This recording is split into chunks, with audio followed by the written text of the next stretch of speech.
see a doctor, you'd expect them to have studied medicine and be familiar with the latest research. If they recommend treatment, you'd expect that advice to be based on evidence. For whatever reason, investing doesn't work like that. There's a large body of independent academic evidence on how to invest dating back to the 1950s. Several of those responsible for it have won a Nobel Prize. But, strange as it may seem, the majority of financial professionals continue to recommend strategies that ignore the evidence altogether. So, what does the evidence tell us? First, it says that financial markets are broadly efficient. All known information about a particular security is already reflected in the price. Markets absorb new information very quickly, and because they aggregate the knowledge of millions of investors around the world, it's very hard for any one investor to outsmart the rest. Secondly, risk and return are related.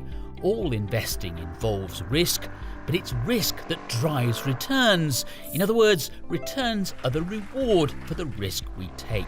No, it doesn't guarantee a return, it wouldn't be risk if it did. But usually, the greater the risk you take, the higher the returns you can expect to receive. Thirdly, it pays to diversify. It's almost impossible to predict which asset classes are going to outperform in any one year with any consistency. Diversification doesn't just reduce your risk, it also increases your long-term returns. And the best way to diversify is via passively managed index funds. Fourthly, you should keep costs low. Compounded over time, the fees and charges you pay can make a huge difference. Cost is one of the few things that you as an investor can control, and the less you pay, the bigger your final net returns are likely to be. Again, the best way to cut costs is to use index funds, which tend to be very much cheaper than actively managed funds.